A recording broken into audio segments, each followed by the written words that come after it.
बच्चों कैसे हो। देखो बेटा, आज हम डिस्कस करेंगे numerical based on combination of cells. पिछले वीडियो लेक्चर में मैंने कॉम्बिनेशन ऑफ सेल्स का समझाया था, सीरीज और पैरेलल का। आज हम उसी पे बेस्ड न्यूमेरिकल्स क्या करेंगे, डिस्कस करेंगे। तो देखिए, फर्स्ट न्यूमेरिकल है आपके पास, ये आपके पास सेल दे रखी है, ठीक है। एक सेल, ये आपकी एक सेल है, यहाँ पे ये आपकी एक दूसरी सेल है, ठीक है, और ये आपकी एक तीसरी सेल है। ये तीन सेल दे रखी है, ये किस में कनेक्टेड है, इस तरह से कनेक्टेड है। इसमें एक बात ध्यान रखना, कॉम्बिनेशन ऑफ सेल्स में हमने क्या पढ़ा है कि आपके पास R इज इक्वल टू क्या होता है, E minus B is equal to क्या होता है। हमने रिलेशन क्या क्या पढ़े हैं, E माइनस का IR, ठीक है, या I is equal to E upon में R प्लस में R, ठीक है। अगर सेल सीरीज में कनेक्टेड होती है, अगर सेल किस में कनेक्टेड है, ऐसे कनेक्टेड हो, इंटरनल रेजिस्टेंस इसके साथ ही होता है, उससे कोई फर्क नहीं पड़ता, चाहे वो ऐसे कनेक्टेड हो चाहे वो ऐसे कनेक्टेड हो। जब एक सेल का पॉजिटिव दूसरे के नेगेटिव से, एक सेल का नेगेटिव दूसरे के पॉजिटिव से, उस सिचुएशन में टोटल ईएमएफ हमेशा क्या हो जाती है, E1 plus E2। Total equivalent EMF क्या हो जाती है, E1 प्लस E2, और रेजिस्टेंस इक्विवेलेंट कितना हो जाता है, R1 प्लस R2। ये आपको सीरीज कॉम्बिनेशन में समझाया है, ठीक है। पैरेलल कॉम्बिनेशन में E इक्विवेलेंट का फॉर्मूला क्या था, E1 R1 plus E2 R2 divide by 1 by R1 plus 1 by R2, ठीक है। ये पैरेलल कॉम्बिनेशन में था, ये किस में था आपका, पैरेलल कॉम्बिनेशन, ठीक है। इतना पॉइंट नोट करिए जल्दी से, ये पॉइंट फिर आगे डिस्कस करती हूँ। पॉइंट नोट कर लिया, नोट करिए जल्दी से, 1 2 3 जल्दी नोट करो, हो गया नोट। अब देखो, अब अगर आपके पास यहीं पे, अब अगर ये सीरीज कॉम्बिनेशन था आपके पास, ये सेल का इंटरनल रेजिस्टेंस है, अगर ये सेल है इसका नेगेटिव इसके नेगेटिव से, या ये सेल है इसका पॉजिटिव, मतलब सेम सेम टर्मिनल, इसके पॉजिटिव से कनेक्टेड हो, ये E1 ये E2, भाई इंटरनल रेजिस्टेंस साथ में है। इसको ऐसे दिखा दो, चाहिए आप भले ही आप ऐसे भी दिखा सकते हो। ये इंटरनल रेजिस्टेंस होने से कोई फर्क नहीं पड़ेगा, इंटरनल रेजिस्टेंस ऑलरेडी सेल का होता है, ये तो एक सिंबल है, ठीक है, this is only the symbol. जब सेल का नेगेटिव नेगेटिव से या पॉजिटिव पॉजिटिव से कनेक्टेड हो, उस सिचुएशन में इक्विवेलेंट ईएमएफ या नेट ईएमएफ घट जाएगी, किसमें से, बड़ी में से छोटी। मान लिया ये E1 है, ये E2 है, तो बड़ी में से किसको घटा दोगे, छोटी को घटा दोगे, ठीक है।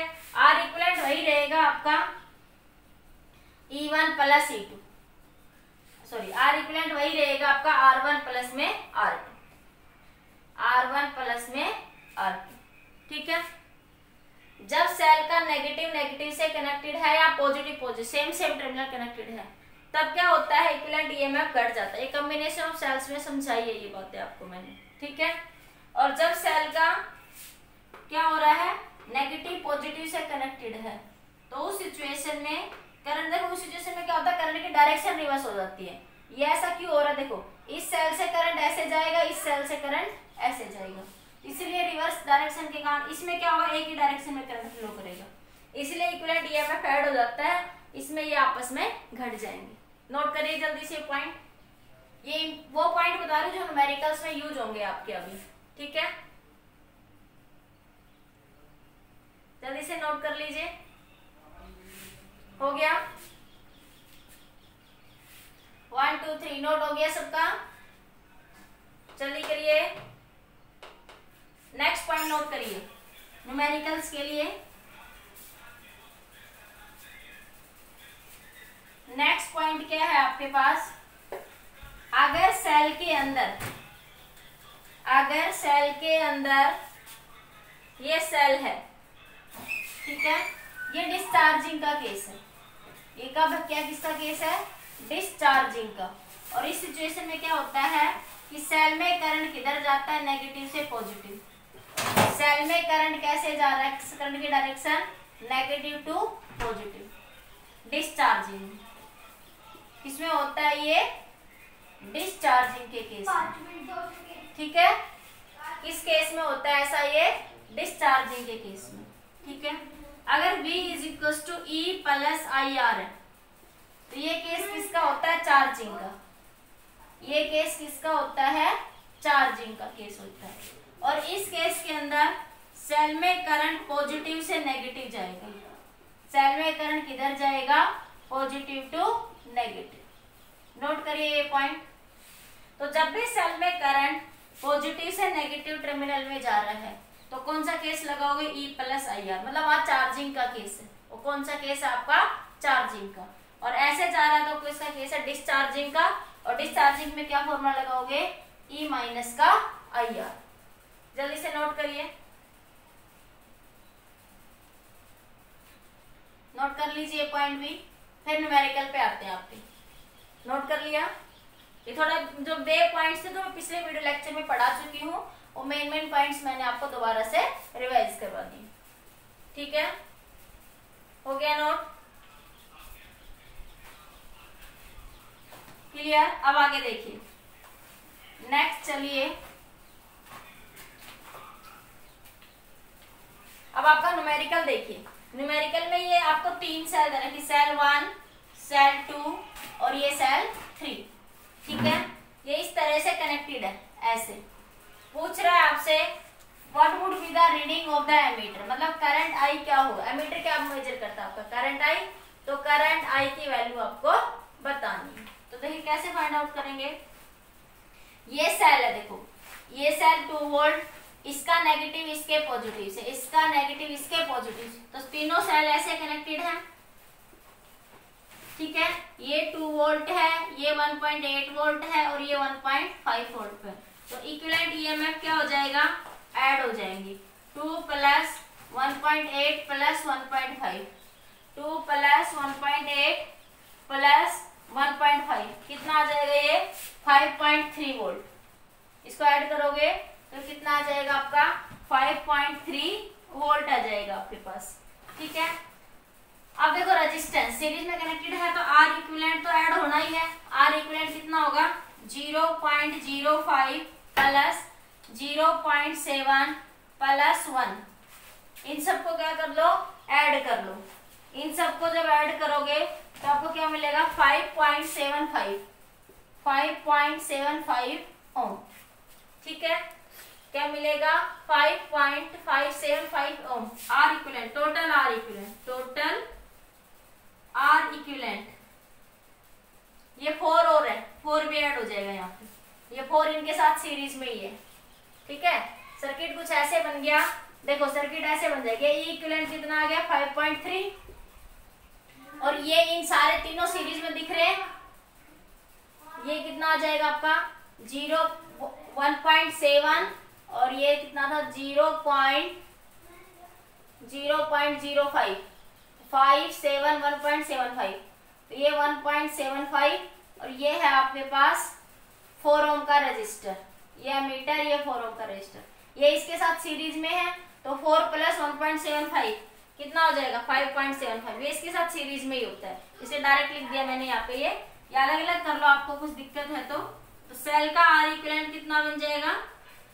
0.05 प्लस 0.7 प्लस 1 कितना आएगा? ये 1.75। ठीक है, टोटल R इक्विवेलेंट कितना हो जाएगा? R प्लस में R कितना है? 4 प्लस 1.75 कितना आ जाएगा? 5.75। कितना आ जाएगा? 5.75। ठीक है, अब आपके पास टोटल करंट क्या होता है? I क्या होता है? EMF, total EMF divide by total resistance. Total EMF divide by total resistance. I EMF कितना है आपके पास? 5.3। टोटल रेजिस्टेंस कितना है? 5.75 ओम। 5.75 ओम। तो ये एमीटर में से रीडिंग आ जाएगी इसकी 0.92 एम्पियर। 0.92 एम्पियर। तो ये वैल्यू कितनी आ जाएगी? 0. सॉल्व करके करोगे तो ये कितना आ जाएगा? 0.92 एम्पियर। ठीक है, तो इस तरीके से आप देखो कम्बिनेशन ऑफ सेल्स से आपने क्या निकाल दिया, एमीटर की रीडिंग, ये करंट क्या कर लिया, फाइंड आउट कर लिया। ठीक है, इस क्वेश्चन में कई बार ये पूछ लेता है अगर ये सेल, हर एक सेल की वैल्यू अलग हो तो क्या कोई स्पेसिफिकल फॉर्मूला है जिससे हम इक्विवेलेंट रेजिस्टेंस निकाल सके? नहीं।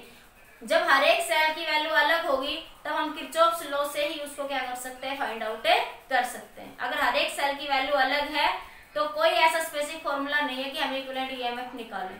उसके लिए हम क्या निकालते हैं, किरचॉफ्स लॉ को ही यूज करते हैं। तो यहाँ पे भी ये सब किरचॉफ्स लॉ से ही फाइंड आउट करा हुआ है हमने। ठीक है, जल्दी से नोट करिए।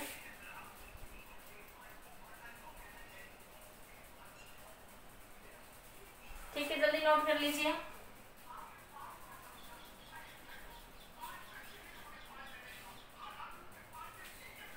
इसी क्वेश्चन के बी पार्ट में पूछा है अगर तीनों सेल्स को पैरेलल में लगा दिया जाए तो क्या कोई स्पेसिफिक फॉर्मूला होगा कि इनको हम डायरेक्ट फाइंड आउट कर लें? अगर तीनों सेल ये पैरेलल में है तो हम लोग इक्विवेलेंट ईएमएफ ऐसे नहीं निकाल सकते। जैसे हमारे पास, ये नोट कर लो एक बार, हटा लो ये। अगर हमारे पास 3 सेल है ये, और इन तीनों सेल को किस में लगा दें, यहाँ पे पैरेलल में, मतलब सर्किट अब आपका ऐसे बन जाए 0.05, 0.7 और ये 1 ओम, और ये 2 वोल्ट, ये 1.8 वोल्ट और ये 1.5। ठीक है, और ये यहाँ से एक्सटर्नल रजिस्टर लगा दूं मैं, तब इस सर्किट को सिर्फ हम लोग कैसे सोल्व कर सकते हैं, बाय यूजिंग किरचॉफ्स लॉ। कोई डायरेक्ट फॉर्मूला नहीं है जिससे हम सोल्व कर सके। ये वो जो फॉर्मूला आया है ना हमारा, तुम कहोगे मैडम ये वाला लगा सकते हैं पैरेलल में, कि ये जो फॉर्मूला आप लोगों ने बनाया E1/R1 plus E2/R2 divide by 1/R1 plus 1/R2, ये फॉर्मूला भी किससे आया है, बाय यूजिंग किरचॉफ्स लॉ। ये फॉर्मूला भी किससे आया, बाय यूजिंग किरचॉफ्स लॉ। तो हमें किरचॉफ्स लॉ से ही इस सर्किट को क्या कर सकते हैं, सोल्व कर सकते हैं। बाकी अदर वे से कोई स्पेसिफिक फॉर्मूला नहीं है। क्वेश्चन में इतना ही पूछा है अगर इन सेल्स को पैरेलल में लगा दे तो क्या कोई स्पेसिफिक फॉर्मूला है जिससे हम इसको फाइंड आउट कर सके? नहीं। उस सिचुएशन में जब किरचॉफ्स लॉ, ये फॉर्मूला भी किससे आया है आपका, किरचॉफ्स लॉ से। किरचॉफ्स लॉ को ही यूज करके हम लोग सीरीज को क्या कर सकते हैं, सोल्व कर सकते हैं। नोट करिए जल्दी से, लिख लो। If these cells are connected in parallel, if these cells are connected in parallel, then there is no formula for EMF and internal resistance. Then there is no formula for EMF and internal resistance. If these cells are connected in parallel, then there is no formula for EMF and internal resistance. EMF and internal resistance. In that situation, we solve the circuit by using Kirchhoff's law. In that case, we solve the circuit by using Kirchhoff's law. जल्दी से note कर लीजिए, फिर next question discuss करते हैं आपका। जल्दी note कर लीजिए।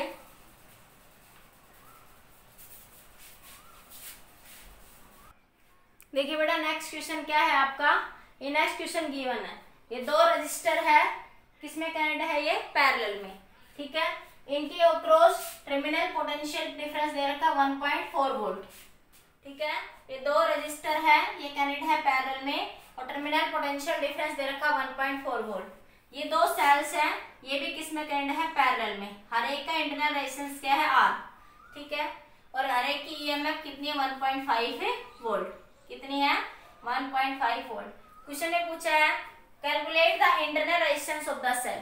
Calculate the internal resistance of the cell आपको क्या करना है, फाइंड आउट करना। तो सबसे पहले सर्किट को यहाँ से सोल्व करो। ये 2 किसमें कनेक्ट है, पैरेलल में। ठीक है, तो R इक्विवेलेंट कितना हो जाएगा, 17 इंटू 17, 17 प्लस 17। इसको सोल्व करो, इसको सोल्व करोगे तो ये कितना आ जाएगा आपके पास, 8.5 ओम। 8.5 ओम कितना आ जाएगा, ये 8.5 ओम। तो सर्किट कुछ इस तरीके से बन गया अब आपका, ये सेल। ठीक है, ये R इंटरनल रेजिस्टेंस,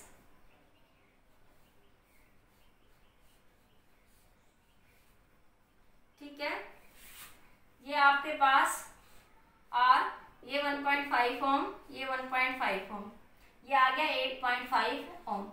और इसके अक्रॉस जो टर्मिनल पोटेंशियल डिफरेंस जो वोल्टेज दे रखी है वो दे रखी है 1.4। इन दो एंड्स के बीच में टर्मिनल पोटेंशियल डिफरेंस कितना दे रखा है आपको, V is equal to 1.4 volt. ठीक है, तो मान लिया कि इस सर्किट का इंटरनल रेजिस्टेंस कितना है R डैश, तो R डैश कितना किसके बराबर होता है, ये फॉर्मूला होता है E minus V into R, ये फॉर्मूला होता है हमारे पास E minus V by V into R, R internal resistance का फॉर्मूला होता है। तो R डैश कितने के बराबर होगा, EMF कितनी 1.5, हर एक सेल की EMF कितनी 1.5, ये कितना है 1.4 और ये भी 1.4 और इक्विवेलेंट रेजिस्टेंस कितना आपका 8.5। इसको सोल्व करोगे तो ये आ जाएगा 0.6 ओम। कितना आ जाएगा ये 0.6 ओम। कितना आएगा ये 0.6 ohm. As these two cell are connected in parallel, ये पूरे सर्किट का इक्विवेलेंट EMF आया, ये इस पूरे सर्किट का इक्विवेलेंट इंटरनल रेजिस्टेंस का EMF आया। As these two resistance are connected in parallel, ये कैसे कनेक्टेड है, ये पैरेलल में, तो इनका R डैश ये इस R डैश के बराबर होगा 1/r प्लस में 1/r, तो किसके बराबर हो गया 2/r। ठीक है, तो आपके पास 1/r डैश, तो आपके पास उल्टा कर दो, R डैश कितने के बराबर, उल्टा लिख लो इसको, आपको क्या चाहिए R चाहिए, तो 1/r डैश बराबर है 2/r की। ठीक है, तो R डैश की वैल्यू लिख लो 0.6, ये निकाले पूरे सर्किट का इंटरनल रेजिस्टेंस कितना निकाला आपने 0.6, तो R कितने के बराबर होगा 2/0.6। सोल्व कर लो इसको, 2 डिवाइडेड बाई 6 इंटू 10, 2 से 3 तो 10/3, 3.3 ओम कुछ रेजिस्टेंस आ जाएगा आपके पास। इंटरनल रेजिस्टेंस कितना आ जाएगा आपके पास 3.3 ओम। कुछ देखो कुछ मिस्टेक्स तो नहीं है, हाँ भाई ये सॉरी मिस्टेक होगी है यहाँ पे ना, ये R निकालना ना, R ऊपर चला जाए क्रॉस मल्टीप्लाई हो जाएगा ना, तो R हो जाएगा 0.6 मल्टीप्लाई बाई 2, तो R की वैल्यू 1.2 ओम आ जाएगी। कितनी आ जाएगी 1.2 ओम। इस सर्किट में बस यही समझना था कि इसका इक्विवेलेंट निकाल के ये सर्किट ये बन गया। अब आपको हर एक सेल की EMF तो E रहनी है। ठीक है, EMF पता है आपको, एक्सटर्नल रेजिस्टेंस पता है, और इसके across terminal potential difference question में दे रखा है 1.4 वोल्ट। कितना दे रखा है 1.4 वोल्ट। टर्मिनल पोटेंशियल डिफरेंस भी आपको पता था, तो यहाँ से R निकाल लेंगे आप लोग, R फाइंड आउट हो जाएगा। ठीक है, और ये R इस सर्किट का क्या है, इक्विवेलेंट इंटरनल रेजिस्टेंस है, सेल का क्या है इक्विवेलेंट इंटरनल रेजिस्टेंस। अब ये दोनों सेल किस में है, पैरेलल में, पैरेलल में, तो इसका R equivalent 1/r plus 1/r, इसको सोल्व करोगे तो R कितना आ जाएगा आपका 1.2 ओम। कितना आ जाएगा ये 1.2 ओम। सिंपल सा क्वेश्चन था, ज्यादा कुछ भी नहीं था, जल्दी से नोट कर लीजिए, फिर नेक्स्ट क्वेश्चन पे चलते हैं। नोट करिए जल्दी से, 1 2 3 जल्दी नोट कर लो, नोट करो जल्दी से 1 2 3। देखिए बेटा नेक्स्ट क्वेश्चन क्या आपका, ये नेक्स्ट क्वेश्चन दे रखा आपको, ये दो सेल है जिसका टर्मिनल पोटेंशियल डिफरेंस कितना है 4 वोल्ट। ठीक है, और इंटरनल रेजिस्टेंस कितना आपका 0.5 हो। इसी तरह इस सेल का EMF 8 वोल्ट, इंटरनल रेजिस्टेंस कितना है 1 ओम। ठीक है, और ये आपका 4-5 ओम का रजिस्टर, ये 3 ओम का रजिस्टर, 6 ओम का रजिस्टर। पूछ रहा है calculate the current in each resistor, क्या निकालना है, current through the each resistor. देखो ये सर्किट को अगर आप मॉडिफाई करके बनाना चाहो तो ऐसे बना सकते हो, ये सेल है, ठीक है,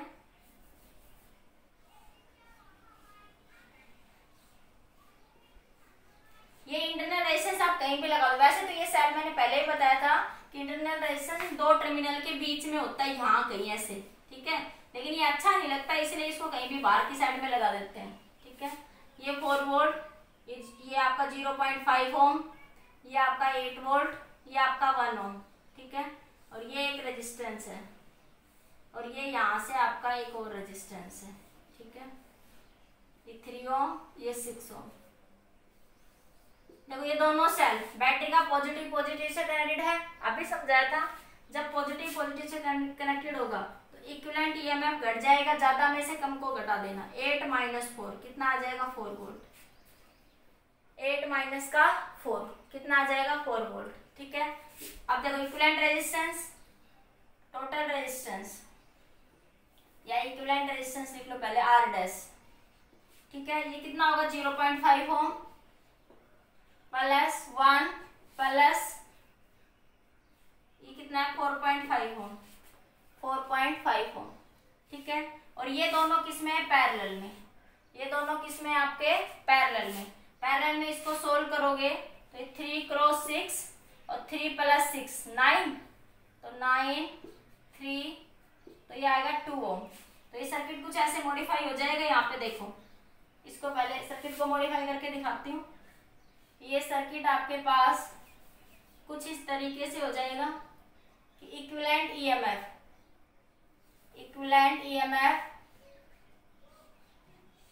ठीक है। और आपके पास ये आपके पास कितना आ गया 0.5 और ये 1, ये 1.5 ओम। अरे ये दोनों सीरीज में ऐड हो जाएंगे, 1 प्लस 0.5, और ये कितना आया 4 वोल्ट, ठीक है। ये सर्किट रेजिस्टेंस और ये रेजिस्टेंस, ये 4.5 ओम है और ये कितना है आपका 2 ओम है, ठीक है। अब देखो सीधा सीधा ये तीनों आपस में किसमें सीरीज में, तो आप टोटल रेजिस्टेंस ये यहाँ से आया 0.5 प्लस 1, 0.5 प्लस 1 कितना हो गया 1.5 ओम, ठीक है। तो ये मैंने सीधा लिख दिया। और ये टोटल इक्विवेलेंट ईएमएफ कितनी आई थी आपकी 4 वोल्ट। तो ये सर्किट इतना ऐसे मॉडिफाई हो गया, ये सर्किट यहाँ से ऐसे मॉडिफाई हो गया, ठीक है। तो टोटल रेजिस्टेंस कितना आ जाएगा, टोटल रेजिस्टेंस कितना आएगा आपके पास यहाँ से 1.5 प्लस 4.5 प्लस 2 कितना बना ये, अरे 4.5 1.5 प्लस 2 10 6 7 और 8, तो कितना आ जाएगा ये 8 ओम आ जाएगा। कितना आ जाएगा आपके पास टोटल रेजिस्टेंस आपके पास 8 ओम। तो आई क्या बनेगा, total EMF divide by total resistance, EMF divide by total resistance, EMF divide by total resistance. तो आई ईएमएफ कितना है आपके पास, ईएमएफ 4 वोल्ट डिवाइड बाय 8 कितना आ गया 1.2, 0.5 एम्पियर। कितना आ गया करंट आपका 0.5 है एम्पियर। तो देखो इस 4.5 ओम में से कितना जाएगा 0.5 एम्पियर, कितना जाएगा 0.5 है एम्पियर। और इस 2 ओम में से भी कितना जाएगा 0.25 है एम्पियर, ठीक है। तो देखो करंट ये दोनों सीरीज में है, करंट अक्रॉस 4.5 ओम कितना होगा 0.5 एम्पियर, कितना होगा 0.5 एम्पियर, ठीक है। करंट अक्रॉस 2 ओम कितना होगा 0.5 एम्पियर। अरे 2 ओम कहाँ से आया, यहाँ से आया है, ठीक है। तो इसके अक्रॉस पोटेंशियल डिफरेंस क्या बन जाएगा, V is equal to I R. I कितना 0.5 इंटू 2, तो कितना आ जाएगा ये 1 वोल्ट। अरे कितना आ जाएगा ये 1 वोल्ट ही आएगा ना, अरे 5/10 इंटू 2, तो ये आ जाएगा 1 वोल्ट। तो देखो ये दोनों पैरेलल में हैं, तो इसके अक्रॉस पोटेंशियल डिफरेंस 1 वोल्ट रहेगा, और ये भी पैरेलल में है, तो इसके अक्रॉस पोटेंशियल डिफरेंस कितना रहेगा आपका 1 वोल्ट रहेगा। इसके अक्रॉस पोटेंशियल डिफरेंस 1 वोल्ट रहेगा, इसके अक्रॉस पोटेंशियल डिफरेंस क्या रहेगा 1 वोल्ट, ठीक है। इस हमने यहाँ पे करंट देखो ये सीरीज में है, तो इसके अक्रॉस भी करंट उतना ही फ्लो करेगा और इसके अक्रॉस भी करंट आपका उतना ही फ्लो करेगा, दोनों बराबर रहेंगे। इसके अक्रॉस भी 0.5 रहेगा, इसके अक्रॉस भी 0.5 रहेगा, ठीक है। तो इसके अक्रॉस पोटेंशियल डिफरेंस निकाल लेते हैं। पोटेंशियल डिफरेंस इस रजिस्टर के अक्रॉस कितनी आई 1 वोल्ट, क्योंकि ये दोनों पैरेलल में है, क्योंकि ये दोनों पैरेलल में है इसलिए इसके अक्रॉस पोटेंशियल डिफरेंस 1 वोल्ट रहेगा और इसके अक्रॉस पोटेंशियल डिफरेंस कितना रहेगा 1 वोल्ट। ये कॉम्बिनेशन ऑफ रजिस्टर में समझाई थी ये बातें, ठीक है। इतनी बात क्लियर, जल्दी से नोट करिए फिर आगे डिस्कस करते हैं। नोट कर लो जल्दी से इतना।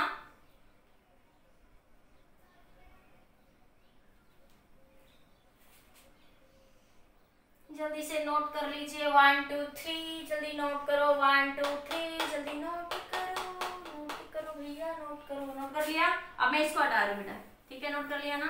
अब देखो इस सर्किट में यहाँ पे देखो, यहाँ देखो इन दोनों के अक्रॉस पोटेंशियल 1 वोल्ट है, इसके अक्रॉस पोटेंशियल कितनी 1 वोल्ट। तो करंट अक्रॉस 3 ओम रजिस्टर कितना हो जाएगा, आई क्या होता है V बाई आर। तो क्या बन जाएगा, करंट वोल्टेज कितनी है 1 वोल्ट 1/3, ठीक है। करंट अक्रॉस 6 ओम रेजिस्टर 1/6, ठीक है, एम्पियर। तो यही पूछा था, इनके अक्रॉस करंट कितना फ्लो करेगा, तो करंट हमने फाइंड आउट कर दिया। जल्दी से नोट कर लीजिए, ठीक है, जल्दी नोट कर लो। सिंपल कुछ नहीं था, सर्किट को मॉडिफाई करते जाना था। ये सेल्स आपस में सीरीज में थी, तो इक्विवेलेंट ईएमएफ 4 वोल्ट आ गया। इक्विवेलेंट ईएमएफ यहाँ से सीधा कितना आ गया, 4 वोल्ट। ये सर्किट इस तरीके से मॉडिफाई हो गया, इन दोनों को सोल्व करा, ठीक है, टोटल ईएमएफ करंट निकाल दिया, EMF divide by total resistance, ठीक है। तो यहाँ से हमारे पास करंट 0.5 है, तो मतलब इस सर्किट में करंट कितना फ्लो कर रहा है, 0.5 एम्पियर। तो ये दोनों सीरीज में, इसके अक्रॉस भी करंट उतना होगा, उतना इसके अक्रॉस भी करंट उतना ही होगा, और इसके अक्रॉस भी, तो सेल है, इंटरनल रेजिस्टेंस होगा सेल, इसमें से करंट उतना ही जाएगा। एक्सटर्नल ने पूछा, हम एक्सटर्नल फाइंड आउट कर देते हैं। ये दोनों पैरेलल में थे, तो इनके अक्रॉस पोटेंशियल निकाल लिया V = IR के फॉर्मूले से। तो I क्या बन जाए, V/R। तो पोटेंशियल पैरेलल में, इसके अक्रॉस पोटेंशियल 1 वोल्ट, इसके अक्रॉस, या करंट डिवाइडेड रूल से भी निकाल सकते हो। किससे निकाल सकते हो, current divided rule. Current divided rule क्या समझाया था कि I1 क्या बनेगा आपके पास, R1 divide by R1 plus R2 into total current, ठीक है। तो I1, तो R1 कितना है आपके पास, यहाँ से R1 जिस ब्रांच में निकालना है, ठीक है, R2 आएगा यहाँ पे, उसका अपोजिट रेजिस्टेंस ले लो, 6 divided by 9 multiply by total current 5, 0.5। इसको सोल्व करो तो कितना आएगा, 2/3, 5/10, ठीक है। तो ये 10 से 10 कैंसिल, तो 1/3 एम्पियर ही आया ना, देखो कितना आया, 1/3 एम्पियर ही आया, ठीक है।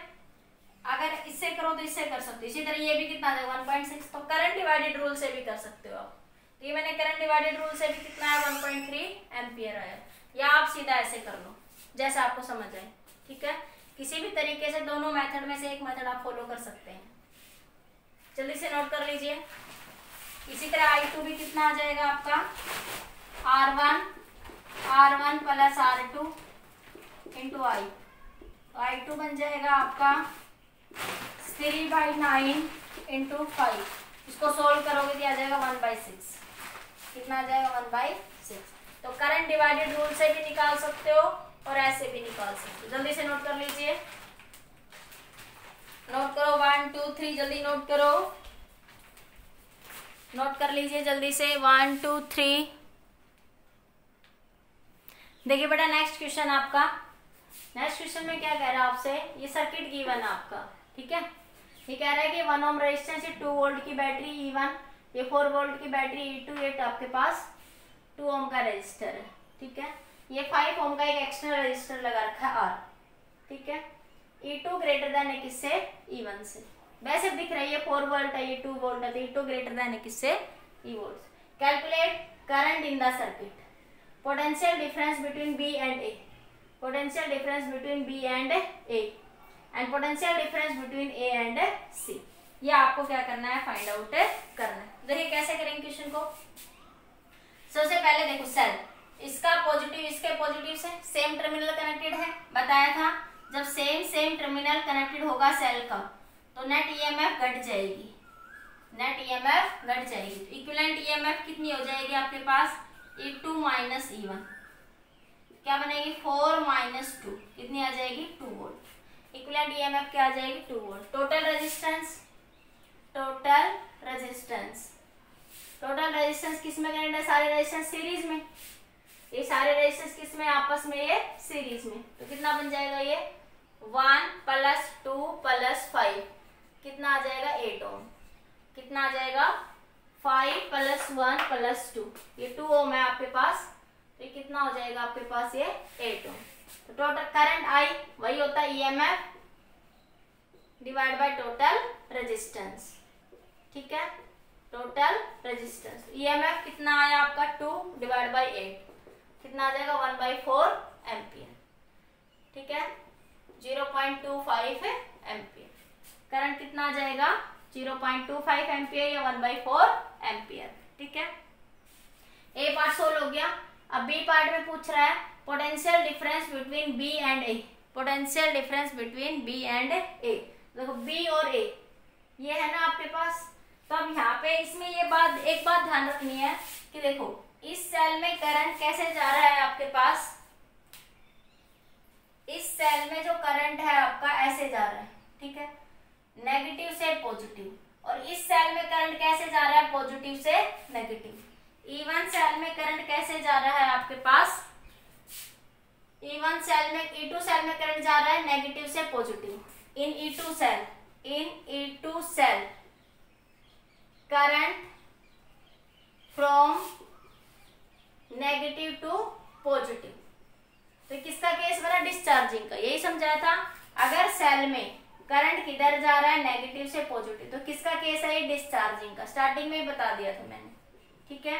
तो V A minus V B, potential difference, formula क्या होता है, V is equal to E minus I R, यही था। तो पोटेंशियल डिफरेंस ए और बी पॉइंट के बीच में हम क्या लिख देंगे, V A minus V B. तो क्या बनेगा, V A minus V B, E minus का आई आर। तो V A minus V B, EMF कितनी है, 2 volt, 4 volt, 4 minus I ampere 0.25 into internal resistance कितना है, 2।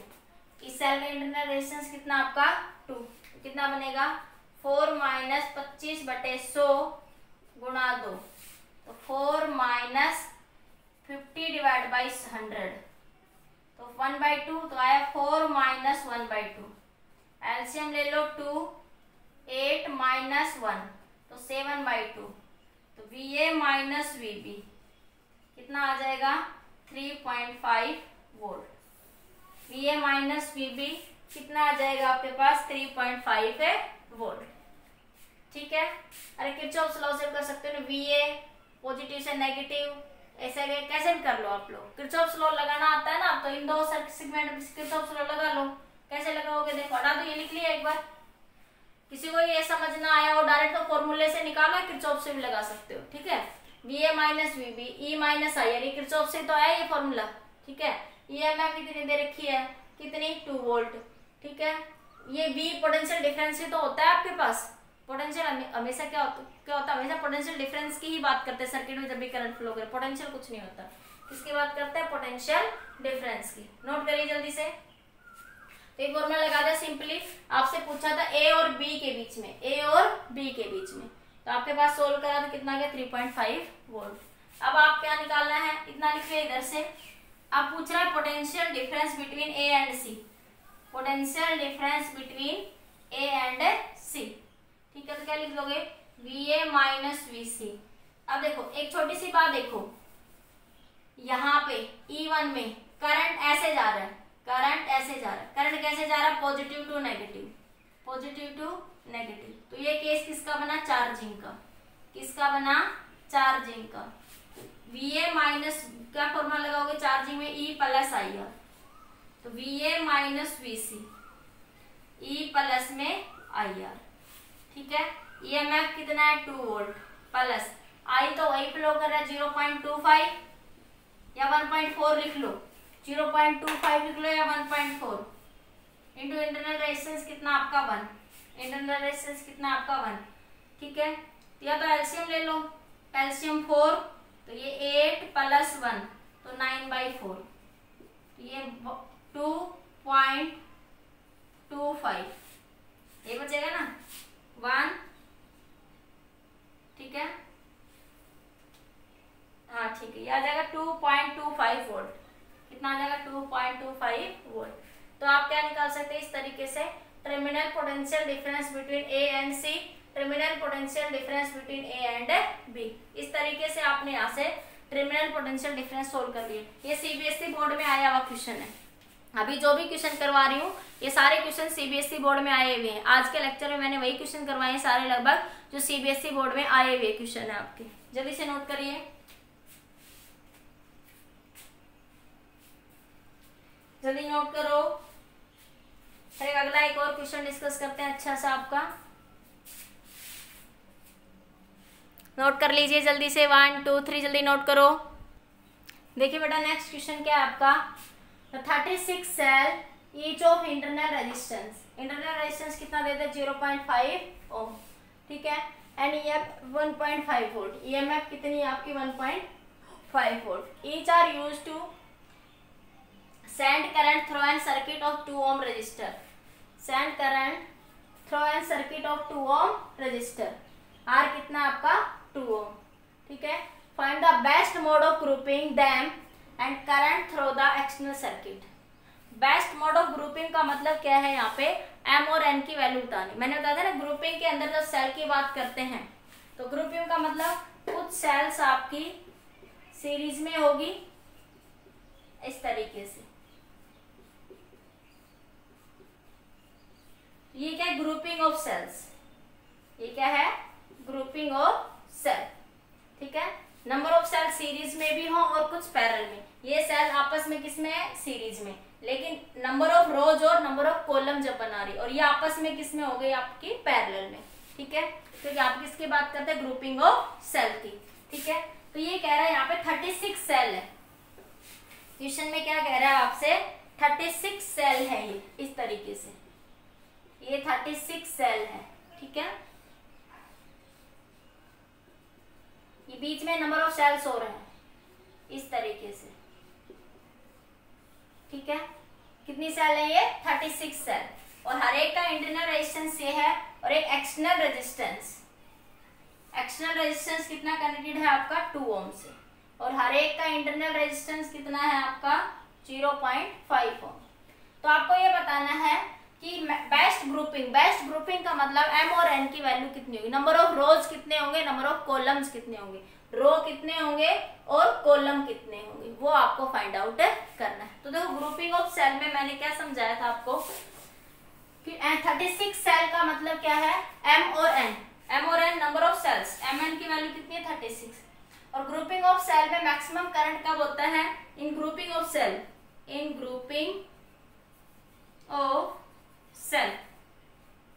क्या होता है, एम एन बराबर होता है आपके पास एम आर बराबर होता है किसके, N R. External resistance M R, M number of rows, N number of cells series. ठीक है। ये रो और ये आपका कॉलम को बताता है। ठीक है। तो ये आपने यही माना था वहां पे ग्रुपिंग ऑफ सेल में, जो पिछले वीडियो लेक्चर में समझाया, एम आर बराबर हो गया किसके, एन आर के। तो यहाँ से एम को निकाल लो एक बार। तो यहाँ से मैं क्या कर सकती हूँ, आर को क्या लिख सकती हूँ, एन आर बाई एम। यहाँ पे देखो ये एम एन बराबर 36, टोटल नंबर ऑफ सेल कितनी है 36, मतलब रो और कॉलम दोनों मिला के कितने आपके 36। तो मैं यहाँ से क्या लिख सकती हूँ, देखो मैं लिख सकती हूँ कि आपके पास m बराबर है 36/n। ये लिख सकती हूँ या नहीं, इसको 1 मान लो, इसको 2। तो यहाँ से r निकालो एक बार। n आपके पास n ये हो गया, r कितना है आपका 0.5 इंटरनल रेजिस्टेंस, और m की वैल्यू कितनी 36/n। इसको फर्दर सोल्व करो। यहाँ से r कितना है और 2 ओम, तो ये n इंटू 0.5, ये n ऊपर चला जाएगा तो ये n स्क्वायर डिवाइड बाई 36। इसको इधर ले आओ 72, ये बना n square into 0.5 is equal to 36 की और 2 की मल्टीप्लाई करोगे तो 72। n स्क्वायर बराबर 72 डिवाइड बाई 0.5, n स्क्वायर बराबर 72, 5 डिवाइड बाई 10, 5 से काट लो 2 पे। ठीक है। तो ये बना n स्क्वायर बराबर 150, ये बनेगा ना, n बराबर 150 का अंडर रूट। n की वैल्यू क्या आ जाएगी आपके पास 150 का अंडर रूट। ठीक है। ये कुछ गड़बड़ हो रहा है, देखो एक बार कहीं कुछ मिस्टेक्स तो नहीं है, एक मिनट चेक कर लो बेटा। ये n स्क्वायर आपका 144 आएगा आपके पास, कहीं पे वो चेक कर लो। EMF कितनी है, mn 36। ठीक है। ये आ जाएगा यहाँ पे 0.5, तो n स्क्वायर आया आपका 72 डिवाइड बाई 0.5, तो 0.5 का मतलब 5/10, 5/10 या 1/2। तो ये बना आपके पास क्या बनाइए आपका 72, अरे ये 72 है भाई, ये 75 लिख दिया मैंने मिस्टेक से। ये कितना आपका 72 है ये। अरे ऊपर 72 था ना, तो ये बना 144। तो n स्क्वायर का अंडर रूट करेंगे, 144 का अंडर रूट कितना आ जाएगा 12। n कितना आ गया आपका 12, n कितना आ गया आपका 12 आ गया। ठीक है, जल्दी नोट करिए इतना। अब m फाइंड आउट करते हैं। ऊपर से क्वेश्चन लिख लिया होगा सभी ने, क्वेश्चन नोट कर लिया। क्वेश्चन में 2 पूछिए, बेस्ट मोड ऑफ ग्रुपिंग और करंट थ्रू द सर्किट। ठीक है, तो m best mode of grouping मतलब m और n की वैल्यू फाइंड आउट करनी है। नंबर ऑफ रोज और नंबर ऑफ कॉलम की वैल्यू आपको फाइंड आउट है करनी। ये हटा दो एक बार, नोट हो गया। अब देखो ये यहां से आपका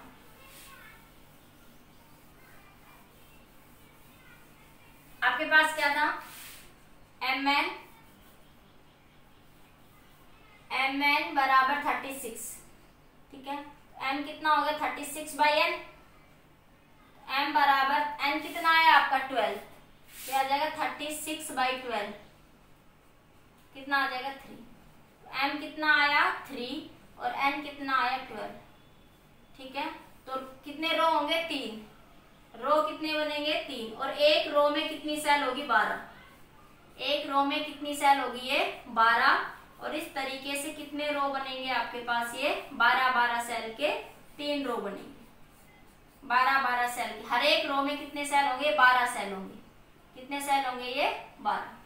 ठीक है, और कितने रो बनेंगे आपके 3, और हर एक रो में कितनी सेल होगी 12, तो टोटल सेल 36 होगी ना, 12 36 होगी ना, 12 या 36। ठीक है, तो ये तो होगी बेस्ट मोड ऑफ ग्रुपिंग। और आप पूछा उसमें मैक्सिमम करंट। ठीक है, मैक्सिमम करंट का फॉर्मूला क्या था आपके पास, maximum current in the cell का फॉर्मूला ग्रुपिंग में MNE MR प्लस में NR, यही फॉर्मूला था। I M कितना है आपके पास, M रहा 3 और N कितना है 12, ये MN की वैल्यू सीधी लिख दो 36। अरे MN की वैल्यू कितनी 36। EMF कितना दे रखा था 1.5 वोल्ट ना, EMF कितना था 1.5, यही था ना EMF की वैल्यू, अरे EMF 1.5 की था ना। ठीक है, M कितना है आपका 3, और एक्सटर्नल रेजिस्टेंस की सर्किट में वैल्यू 2 ओम दे रखी थी। N कितना आपका 12 और इंटरनल रेजिस्टेंस की वैल्यू थी 0.5। इसको सोल्व करोगे तो आ जाएगा 4.5 एम्पियर। कितना आ जाएगा आपके पास ये 4.5 एम्पियर। तो ये क्या आ जाएगा maximum current in the circuit. ये क्या आ जाएगा maximum current in the circuit. क्या आ जाएगा maximum current in the circuit. ठीक है, तो यही क्वेश्चन में पूछा था मैक्स बेस्ट मोड मतलब m और n की वैल्यू कितनी है, किस तरह से हम इनको अरेंज कर सकते हैं। ठीक है, मैक्सिमम करंट का फॉर्मूला ये था, हम इसको यहाँ से फाइंड आउट कर सकते हैं। ठीक है, एक बार नोट करिए जल्दी इस क्वेश्चन को, नोट करो जल्दी से 1 2 3। देखिए बेटा नेक्स्ट क्वेश्चन आपका, ये आपके पास एक सर्किट गिवन है, अच्छा क्वेश्चन है, IIT में आया हुआ क्वेश्चन है। क्या कह रहा है इस क्वेश्चन में कि आपके पास ये V वोल्ट और ये रेजिस्टेंस है R, ये एक कैपेसिटर लगा दे ये V वोल्ट, और ये आपका एक 2 वोल्ट की बैटरी 2R रेजिस्टेंस। क्या पूछ रहा है क्वेश्चन में, in the given circuit in the steady state, in the given circuit in the steady state. देखो ये वर्ड याद रखना, मैंने आपको चार्जिंग और डिस्चार्जिंग ऑफ कैपेसिटर में समझाई है ये बात बड़े से अच्छे से कि ये कैपेसिटर है और ये आपके पास एक बैटरी है। ठीक है, जब t = 0 का केस है तो कैपेसिटर के अक्रॉस चार्ज क्या है आपका 0, तो इसके अक्रॉस टर्मिनल पोटेंशियल डिफरेंस होगा और सर्किट को एक सिंपल वायर से रिप्लेस कर देंगे उस सिचुएशन में। ठीक है, t = 0 में इसके अक्रॉस चार्ज क्या है 0, तो इसके अक्रॉस कोई टर्मिनल पोटेंशियल डिफरेंस नहीं है, मतलब एक सिंपल वायर की तरह ट्रीट करेगा। ठीक है, फिर मैंने बताया था t = इन्फिनिटी, में कैपेसिटर फुल्ली चार्ज हो चुका, वो स्टेडी स्टेट होती है। वो क्या होती है स्टेडी स्टेट, और कैपेसिटर फुल्ली चार्ज हो चुका होता है। तो फुल्ली चार्ज हो चुका होता है तो इसके अक्रॉस जो पोटेंशियल डिफरेंस होता है वो 0 हो जाता है। ठीक है, ये किसी को अच्छे से और डिटेल में पढ़ना है तो मैंने चार्जिंग और डिस्चार्जिंग वाले कैपेसिटर वाले वीडियो में जाओ। ठीक है, यूनिट 1 में और देखो। ठीक है, तो ये ओपन सर्किट की तरह ट्रीट कर, मतलब इसमें से कोई करंट फ्लो नहीं करेगा। यहाँ पे भी पोटेंशियल V हो जाएगा और कैपेसिटर के अक्रॉस भी पोटेंशियल क्या हो जाएगा V। तो पोटेंशियल डिफरेंस क्या होगा 0। मतलब उस सिचुएशन में इस रेजिस्टेंस में से कोई करंट फ्लो नहीं करेगा। In steady state there is no current flow across this circuit. इस सर्किट में से कोई करंट फ्लो नहीं करेगा। तो जब t = इन्फिनिटी की केस बात करते हैं तो कैपेसिटर फुल्ली चार्ज हो चुका होता है। जब फुल्ली चार्ज हो जाता है तो इसमें से कोई भी करंट फ्लो नहीं करेगा इस रेजिस्टेंस में से। ठीक है, तो ये वर्ड याद रखना। In steady state there is no current flow across the capacitor. इसमें से कोई करंट फ्लो नहीं करेगा। इसमें से कोई करंट फ्लो नहीं करेगा तो आपके पास सिर्फ सर्किट ये बचेगा आपके पास। ठीक है, in steady state no current. किसी को और डिटेल में पढ़ना तो चार्जिंग और डिस्चार्जिंग डालो, charging of capacitor, discharging of capacitor, जाओ वीडियो पे, आप वहां पे आपको मिल जाएगा। ठीक है, in steady state no current flow across the capacitor, across the capacitor. ठीक है, अक्रॉस द कैपेसिटर। ठीक है, तो क्या बनेगा आपके पास इस सिचुएशन में, ये आपका एक सर्किट है तो इसमें से कोई करंट नहीं फ्लो करेगा तो इसको हटा देंगे यहाँ से, ओपन सर्किट ट्रीट करेगा। आपके पास सर्किट सिर्फ ये बचेगा स्टेडी स्टेट में। इनिशियली ये एक ओपन सर्किट हो जाएगा, यहाँ से ये क्या हो जाएगा ओपन सर्किट। इसमें से कोई भी करंट फ्लो नहीं करेगा, नो करंट फ्लो। ठीक है, तो आपके पास ये वाली सिचुएशन मिलेगी। ठीक है, तो ये R रेजिस्टेंस, ये 2R रेजिस्टेंस, ये V पोटेंशियल, ये आपका 2V पोटेंशियल। ठीक है, तो क्या बन जाएगा आपके पास,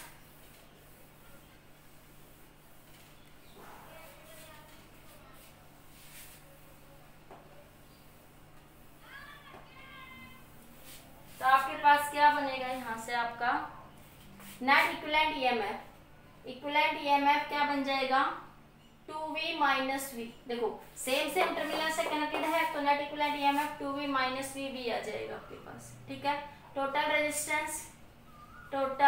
रेजिस्टेंस क्या बनेगा आपका 2R प्लस R मतलब 3। I क्या बनेगा equivalent EMF divide by total resistance. ठीक है, तो क्या बनेगा V डिवाइड बाई 3। करंट कितना फ्लो करेगा इसके अंदर से V डिवाइड बाई 3 करंट क्या करेगा इसमें से फ्लो करेगा आपके पास। सर्किट में से करंट कितना फ्लो करेगा V बाई 3। ठीक है, ये 3R है, कितना है 3R, तो 3R ही लिख लो इसको। ठीक है, अब आपको क्या निकालना है पोटेंशियल डिफरेंस। देखो जितना पोटेंशियल डिफरेंस ए बी के अक्रॉस होगा उतना ही पोटेंशियल डिफरेंस सी डी के अक्रॉस होगा। The potential difference across A B, potential difference V A B बराबर होगा वी सी डी के, क्योंकि ये पैरेलल में है। जितना पोटेंशियल डिफरेंस इसके अक्रॉस होगा उतना ही पोटेंशियल डिफरेंस आपका इसके अक्रॉस होगा। तो potential difference across A B के अक्रॉस पोटेंशियल डिफरेंस निकालेंगे आप लोग यहाँ से। तो potential difference in branch A B कितना मिलेगा आपके पास, तो 2 वोल्ट, 2 नेगेटिव से पॉजिटिव के 2 माइनस आई आर, करंट ऐसे जा रहा है माइनस का आई आर, क्या बना 2 माइनस, तो ये बना आपके पास आई की value V by 3R into R. ठीक है, तो ये बना 2V, ये 2 वोल्ट है तो 2V minus V by 3, LCM ले लो 3 तो 6V माइनस V। ठीक है, 6V माइनस का V, तो ये कितना आ जाएगा आपके पास यहाँ से 5 बाई। ठीक है, ये 2 ओम रेजिस्टर है ना तो ये IR नहीं 2R होगा, ये 2IR। ठीक है, तो ये 2R था तो R से R कैंसिल, 2V बाई 3, तो ये बना आपका पास यहाँ से 2V माइनस 2V बाई 3, तो ये बना एलसीएम 3 तो 6V माइनस 2V, तो ये बना 4V बाई 3, 4V बाई 3। ठीक है, अब देखो ये सर्किट है आपके पास। अब इसके अक्रॉस पोटेंशियल डिफरेंस निकालें, potential difference across the capacitor, potential इस पूरे के अक्रॉस पोटेंशियल डिफरेंस कितना है आपके पास, मैं बता रही हूँ VAB बराबर होगा VCD के, जो कि कितना आया 4V बाई 3। अब आपको पोटेंशियल डिफरेंस निकालना अक्रॉस द कैपेसिटर, तभी तो चार्ज पता लगेगा ना। स्टेडी स्टेट में कैपेसिटर पूरा चार्ज हो चुका होता है, जितनी ये पोटेंशियल होगी उतनी ही पोटेंशियल इसके अक्रॉस आ जाएगी आपके पास। तो फाइंड आउट कर लो। तो ये सर्किट कुछ ऐसे बन जाएगा आपके पास यहाँ से।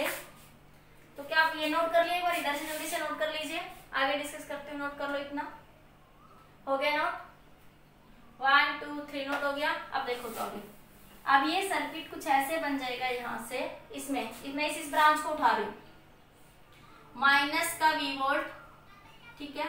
इसके अक्रॉस बात करेंगे तो बनाएगा VC, ये आपके पास कैपेसिटर, ठीक है। तो ये है C, ये D, ठीक है। तो VC minus V, VC plus V, minus से प्लस गए। इसके अक्रॉस Q क्या होता है, Q equal to CV, Q equal to क्या होता है CV। तो V क्या हो जाएगा Q बाई C, V क्या हो जाएगा Q बाई C, ठीक है। तो इसके अक्रॉस पोटेंशियल डिफरेंस हमें निकालना है, तो उसको मैं V डैश मान लेती हूँ। क्या मान लेती हूँ मैं, V डैश, ठीक है। प्लस का V डैश बराबर कितना हो जाएगा VD के, ये निकालते थे किरचॉफ्स लॉ में। किरचॉफ्स लॉ समझा रही, बिल्कुल वैसे डायरेक्ट बिल्कुल नहीं कर रही हूँ। तो VC minus VD, VC minus VD कितना बनेगा आपके पास, ये नेगेटिव से पॉजिटिव गए थे, तो इसका ये टर्मिनल पॉजिटिव, इसका ये टर्मिनल नेगेटिव, तो पॉजिटिव से नेगेटिव जाएंगे इसमें। तो पॉजिटिव से नेगेटिव, हायर से लोअर, तो ये नेगेटिव हो जाएगा। क्या बनेगा, V डैश माइनस V, ठीक है। तो VCD। अब आपके पास देखो, आपको क्या निकालना है, इसके अक्रॉस टर्मिनल पोटेंशियल, इसको इधर लियो, ये बनेगा V dash minus VCD, V dash minus V minus VCD। इसके अक्रॉस पोटेंशियल डिफरेंस क्या है, V डैश। कैपेसिटर के अक्रॉस पोटेंशियल डिफरेंस क्या माना आपने, V डैश। कैपेसिटर के अक्रॉस पोटेंशियल डिफरेंस क्या माना है, V डैश। तो V डैश को मैंने इधर ही रख लिया, या इस साइड ले गई, इधर लिया इसको मैं, ठीक है। और इसको इधर ले जाऊंगी मैं, तो ये बन जाएगा आपके पास। एक बार देखिए भाई, इसको ऐसे कर दूं मैं, 1 मिनट। ये बना आपका VC, ठीक है। और ये बना आपका V, और ये बना आपका V डैश बराबर VD, ठीक है। अब बना VC माइनस VD, ये बनेगा, उसको इधर ले जाओ, ये बना V प्लस V डैश, ठीक है। V डैश आपको निकालना है। ये आपके पास कितना, 4/3, ये कितना आपके पास 4/3V, ठीक है। तो आपके पास, सॉरी भाई कुछ मिस्टेक हो रही है इसमें, ये चलो करते हैं, देखते हैं, कुछ माइनस प्लस देख ले, कोई मिस्टेक आ रही है तो। पहले माइनस का V बराबर V डैश, तो ये कितना आया आपके पास, यहाँ से इसको सोल्व करिए। तो सोल्व करेंगे तो ये बन जाएगा अब आपका V डैश की वैल्यू क्या बनेगी, एलसीएम 3, 4V माइनस 3V, ठीक है। 4V माइनस 3V, तो कितना आ जाएगा, V/3, कितना आ जाएगा, 4V माइनस 3V, तो कितना आ जाएगा, ये V/3। तो potential difference across this register, इसके अक्रॉस पोटेंशियल डिफरेंस कितना आ जाएगा आपके पास, 4/3 आ जाएगा, ठीक है। कितना आ जाएगा आपके पास ये, तो VC माइनस VD, ये इधर इसके बराबर होगा, ठीक है। ये इसके क्या हो जाएगा, इक्वल हो जाएगी। पॉजिटिव नेगेटिव सोच, मान लिया इसके पास V डैश, मैंने किरचॉफ्स लॉ से कह दिया। बाकी आप सीधा भी कह सकते थे कि आपके पास एक बैटरी, इसके पास क्रॉस टोटल पोटेंशियल डिफरेंस कितना है आपके पास। ये सर्किट बेसिकली बनाओ तो देखो, ये कैपेसिटर है, ठीक है, और ये एक सर्किट है, ये बैटरी है 4V/3 की, 4V/3 की, और ये बैटरी है V। तो इन नेट इक्विवेलेंट ईएमएफ जितना ये होगा इसके अक्रॉस निकल जाएगा आपके पास, ठीक है। तो ये जितना इसके अक्रॉस होगा उतना ही इसके अक्रॉस, तो V/3। अब चार्ज पूछा है तो Q क्या हो जाएगा, CV। तो Q CV की वैल्यू कितनी है, C कैपेसिटर, V कितना है, V/3। चार्ज कितना आ जाएगा, CV/3, चार्ज कितना आ जाएगा, CV/3। फिर क्या पूछा, एनर्जी स्टोर्ड, तो एनर्जी का फॉर्मूला क्या होता है, 1/2 CV²। तो 1/2 C, V की वैल्यू कितनी है, V²/9, ठीक है। तो ये आ जाएगा CV²/18, कितना आ जाएगा, CV²/18। तो इस तरीके से हम क्या कर सकते हैं, फाइंड आउट कर सकते हैं, ठीक है। समझ आ गया, यहाँ से एक बार फिर से देख लो, नहीं समझ आया तो देखो, ये आपके पास इक्विवेलेंट सर्किट यहाँ से ये बन जाएगा। तो ये बैटरी ऐसे कनेक्टेड है, ठीक है। तो जितना पोटेंशियल डिफरेंस यहाँ पे होगा उतना इस पे होगा, ठीक है। तो ये बैटरी का हायर पोटेंशियल, तो ये पॉजिटिव और ये आपका नेगेटिव। ये 2V वोल्ट की, तो इसके अकॉर्डिंग चार्ज ज्यादा होगा, ठीक है। तो आप नेगेटिव से पॉजिटिव जाएंगे तो ये प्लस का V, VC, ठीक है, प्लस V, ये इसके इधर चला जाएगा VD, ठीक है। उल्टा ले चल लो आप इसके अंदर, में माइनस में कोई डाउट लग रहा है तो आप उल्टा भी चल सकते हो, VD plus V dash plus V बराबर VC, ठीक है। तो आपके पास इसको उधर ले जाओ तो V डैश प्लस V किसके बराबर हो गया, VC माइनस VD के, किसके बराबर हो गया, VC minus VD। VC minus VD किसके बराबर है, 4/3 के, 4/3 के। तो V डैश प्लस V, तो आपको इसको सोल्व कर लो तो 4/3 उधर जाएगा, इसको सोल्व करो V/3। अरे सिंपल सी बात थी, इसमें ज्यादा कंफ्यूज होने के बाद स्टडी स्टेट में इसमें से कोई करंट फ्लो नहीं करेगा। इसके अक्रॉस पोटेंशियल डिफरेंस क्या होगा, जब वो फुल्ली चार्ज हो जाएगा, जब वो फुल्ली चार्ज हो जाएगा। तो सिंपल सी बात है, इसमें बहुत ज्यादा थोड़ा सा डिटेल में बताने की कोशिश कर रही थी। जब वो फुल्ली चार्ज हो जाएगा तो जितना पोटेंशियल डिफरेंस इसके अक्रॉस होगा, जितना पोटेंशियल डिफरेंस सर्किट में, यही तो होता है ना। देखो ये कैपेसिटर होता है और ये रेजिस्टर होता है, बेसिक किसी को वो ध्यान होगा ना, फिर तो किसी को कोई डाउट नहीं होगा। ये एक बैटरी जिसकी 10 वोल्ट की बैटरी है, ठीक है। तो देखो जब कैपेसिटर फुल्ली चार्ज होगा तो इसके अक्रॉस पोटेंशियल कितनी हो जाएगी, 10 वोल्ट हो जाएगी। इसके अक्रॉस पोटेंशियल डिफरेंस कितनी हो जाएगी, 10 वोल्ट। जब कैपेसिटर फुल्ली चार्ज होगा तो इसके अक्रॉस ये, इसमें टोटल जो पोटेंशियल डिफरेंस आएगा इन दो एंड्स के बीच में, वो कितना बनेगा, 4/3V, 4/3V। हमने इसके बीच में पॉइंट्स पोटेंशियल डिफरेंस निकाला कैपेसिटर के लिए। तो अब आपके पास देखो ये 4/3V और ये V दोनों सेम टर्मिनल से हैं, तो इनको घटा दो आपस में, इनको आपस में क्या कर दो, घटा दो। तो 4/3V माइनस V, 4/3 में से V को घटा दो, क्योंकि यहाँ पे इनके सेम टर्मिनल है तो घट जाएंगे, आपके पास अपोजिट टर्मिनल आएंगे ना। देखो इसका ये नेगेटिव तो इसका ये कैसा है, पॉजिटिव है, इसका ये नेगेटिव तो इसका कैसा है, ये पॉजिटिव। इस बात को ध्यान रखो, जब कैपेसिटर फुल्ली चार्ज हो जाएगा तो कैपेसिटर में से कोई करंट फ्लो नहीं करेगा और उसके अक्रॉस उतना ही पोटेंशियल डिफरेंस हो जाएगा इन दो पॉइंट्स के बीच में, इन दो पॉइंट्स के बीच में यहाँ पे, जितना इस बैटरी के अक्रॉस है, जितना इस बैटरी के अक्रॉस है, जितना इस बैटरी के अक्रॉस। 10 वोल्ट है तो इसके ऊपर कितनी आ जाएगा, ये 10 वोल्ट। अब ये इसके साथ सीरीज में है, ये इसके साथ किसमें है, सीरीज में। तो वही मैंने निकालने की कोशिश करी बेसिक से। वो मैंने बेसिक से कैसे निकाल दिया, मैंने कहा भाई ये CD था, जितना टर्मिनल पोटेंशियल डिफरेंस AB के अक्रॉस होगा उतना ही इसके अक्रॉस होगा, ठीक है। तो आपने क्या करा, यहाँ से जो VAB है, VAB बराबर है VCD के, VAB बराबर है किसके, VCD के। VAB और VCD की वैल्यू कितनी आई है, 4/3V, 4/3V, ठीक है। तो आपने यहाँ से क्या करा, सिंपल आपने किरचॉफ्स लॉ से लगा दिया। मैंने, मुझे पता है किरचॉफ्स लॉ से इजीली समझ लोगे। तो ये VD मैं इधर से चली, VD ये इधर से पॉजिटिव से नेगेटिव, ठीक है। तो ये बन जाएगा प्लस का V डैश और ये प्लस का V, ठीक है। पहले पॉजिटिव आया तो मैंने पॉजिटिव ले लिया, इसका पहले पॉजिटिव आया तो मैंने पहले पॉजिटिव ले लिया, बेसिक रूल के अकॉर्डिंग, ठीक है। उसके अकॉर्डिंग करते तो उसके अकॉर्डिंग भी वही आएगा, उससे कोई फर्क नहीं पड़ेगा, VC, ठीक है। तो V डैश प्लस V क्या बन गया, VC माइनस का VD, क्या बन गया, VC माइनस का VD। तो V डैश प्लस V बराबर होगा 4/3V के, ठीक है। वैसे समझ सकते हो, ये जो देखो इतना किरचॉफ्स लॉ भी मत लगाओ, किरचॉफ्स लॉ मत, ये दोनों पैरेलल में है ना, ये सर्किट इसके साथ पैरेलल में है ना, तो जितना पोटेंशियल डिफरेंस ये होगा ये इन दोनों के सम के बराबर होगा ना। तो V प्लस V डैश बराबर होगा 4/3V के ना। तो देखो V डैश कितना हो जाएगा, 4/3V। किरचॉफ्स लॉ सब छोड़ो, अब तो समझ आता है, ये पैरेलल में है। तो जितना ये टोटल पोटेंशियल डिफरेंस होगा, जितना ये टोटल पोटेंशियल डिफरेंस होगा ये इसके बराबर होगा, मतलब VAB बराबर है VCD के, जो कि कितना दे रखा, 4/3। तो VCD में क्या है total value, V plus V dash, V plus V dash. तो V डैश कितना आ जाए, 4/3V। तो V डैश को निकाल लो यहाँ से। तो चार्ज Q क्या होता है, CV, V की वैल्यू कितनी है, V/3, ठीक है। V डैश लिख दो। और कैपेसिटर की वैल्यू कितनी है, CV square, energy stored in the capacitor क्या होता है, 1/2 CV स्क्वायर।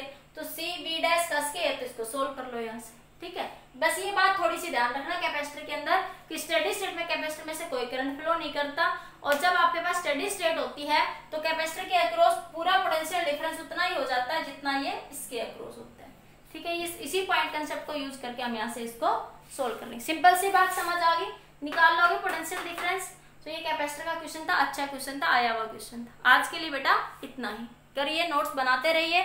और एक बात, सारे बच्चे बुक्स से जरूर प्रैक्टिस करा करो। मेरे करवाने के बाद आप बुक्स जरूर यूज करा करो। बगैर बुक के आपकी प्रैक्टिस अच्छे से नहीं हो पाएगी, ठीक है। नोट्स लो या कुछ भी लो, प्रैक्टिस जरूर करो। ओके बेटा, आज के लिए इतना ही।